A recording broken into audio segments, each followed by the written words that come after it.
When you think of God, what kind of image comes to mind? Often it's a distant, perhaps somewhat unapproachable being. But what if there were a completely different perspective? Today we're going to explore the idea of a God who doesn't just watch from the sidelines, but is actively involved in our world, present, engaged, and deeply invested. On one hand, we have this familiar image, a God who created the world and then, so to speak, retired, now watching comfortably from the heavens. And on the other hand, a totally different concept, a God who never sleeps, who is ceaselessly working and creating. It's this dynamic, active perspective that we want to take a closer look at today. To do this, we've laid out 5 key points. We'll start with the idea of the active God itself.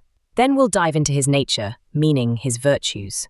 We'll look at his role as a kind of father and teacher, examine the tension between love and rules, and finally, we'll arrive at the idea of a true partnership with him. Okay, let's start at the foundation. What does it actually mean if God isn't just a silent observer, but a truly active, living force in the universe? The core idea is as simple as it is profound. God is not retired. He is seen as a living, ceaselessly active force.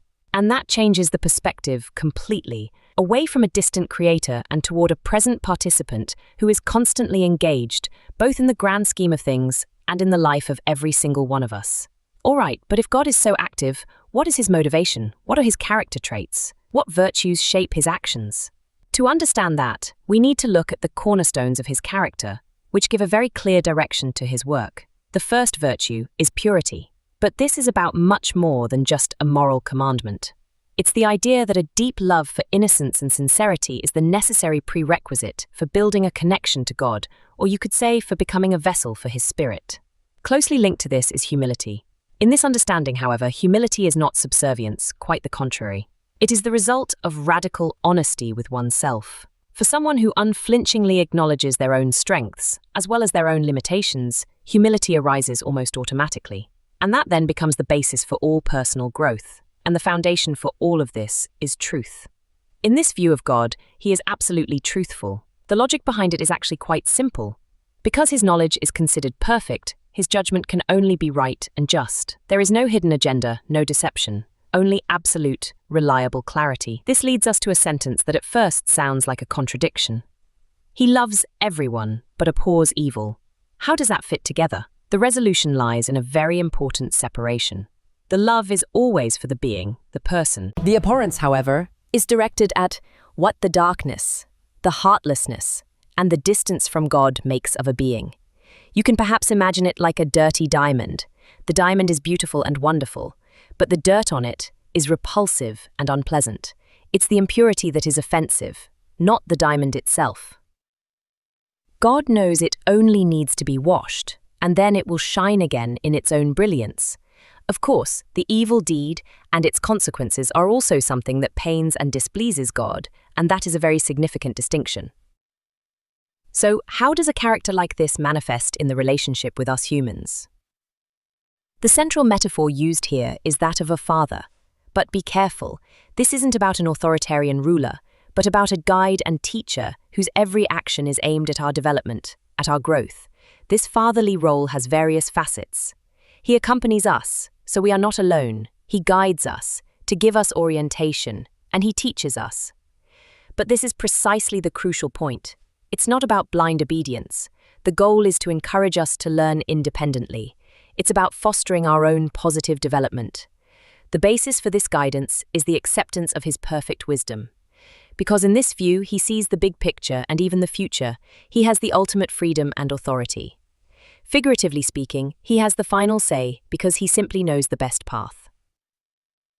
And this brings us directly to one of the biggest theological questions of all. How do divine love, will, and rules fit together with our human freedom? How do help and freedom intertwine? It's a question that I believe many of us ask. If there is a loving God, why doesn't he always intervene? Why does he allow suffering and not simply clear all obstacles from the path? The answer, according to this concept, is quite complex. His help is subject to certain conditions. You can think of these conditions like a chain. At the beginning, there is always his infinite love. That's the foundation. But this love absolutely respects human free will. And that's the decisive point. This means help must be wanted and also requested. It is not forced upon anyone. And finally, God also respects the rules of this world. He is not a magician who simply suspends the laws of nature and makes obstacles disappear. All of these points, the active character, the fatherly role, the respect for free will, culminate in one final, very powerful idea. Understanding the relationship with God not as one-sided worship, but as an active partnership. But what does partnership mean exactly? It describes a radical empathy. The idea is that our suffering is also his suffering, and our joy is also his joy. It is a relationship so deep that it is characterized by compassion and even a willingness to sacrifice. The distant observer thus becomes a fully engaged partner. And this partnership culminates in a central sentence. And the more we serve him, the more he can also do through us. This is the essence of co-creation. Our actions are understood here as the channel through which God can work in the world. Our hands, to stay with the image, become his hands. So we have painted a very specific picture of an active, loving God that culminates in the idea of partnership. And this idea raises one last very personal question. If God is a partner, then what is our contribution? What does that mean for our daily actions? That's a question that encourages reflection far beyond this explainer. Thanks for watching.